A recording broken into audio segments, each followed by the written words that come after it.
चंडीगढ़ के मेयर का चुनाव इस बात का प्रमाण और सबूत है कि भारतीय जनता पार्टी सत्ता काबिज करने के लिए कुछ भी करने को तैयार है, और फिर वो दिन दहाड़े चुनाव में धांधली ही क्यों ना हो। चंडीगढ़ मेयर के चुनाव को थोड़ा समझना जरूरी है।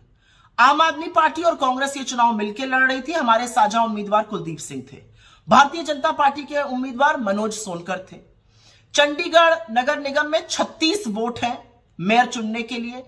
14 नगर निगम के सदस्य भाजपा के थे, एक उनकी मेयर किरण खेर, एक शिरोमणि अकाली दल का वोट, 13 आम आदमी पार्टी के वोट और 7 वोट कांग्रेस के थे। 9 मनोनीत सदस्य होते हैं जिनका वोटिंग नहीं होती है। यह चुनाव 18 जनवरी को होना था।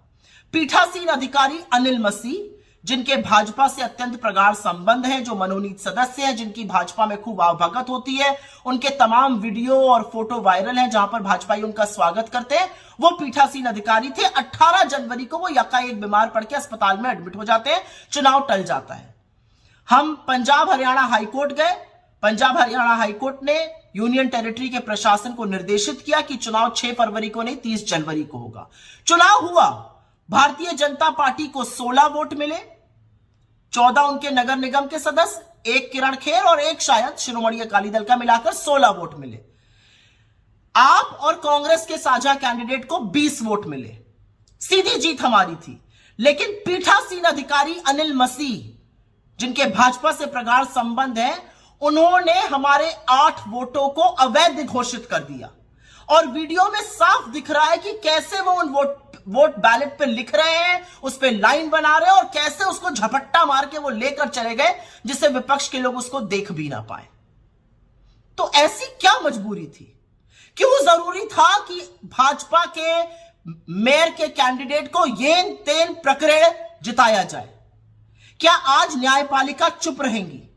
और कहां है वो मीडिया की मंडली जो लोकतंत्र खतरे में है पर नाक मुंह भूस कोड़ते हैं और कहते हैं ऐसा आप लोग क्यों कहते हैं? वो क्यों आंखें तरीरते हैं?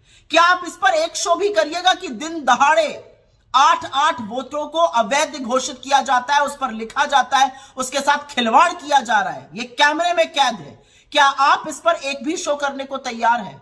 और मैं आशा करती हूं कि इस देश की न्यायपालिका सुप्त नहीं रहेगी, इस पर एक्शन लेगी, क्योंकि असलियत यह है कि अगर यह होने दिया गया तो इस देश का लोकतंत्र खत्म हो चुका है। इस देश में चुनावों का कोई मतलब नहीं है, इस देश में मताधिकार का कोई मतलब नहीं है। तो जरूरी है कि इस पर चर्चा हो, जरूरी है न्यायपालिका इसको स्वतः संज्ञान में लेकर इस पर तुरंत एक्शन करे, क्योंकि इस तरह से लोकतंत्र का दिन दहाड़े दमन करना एक पीठासीन अधिकारी, एक भाजपा के एजेंट के द्वारा असहनीय है, निंदनीय है, बर्दाश्त नहीं है।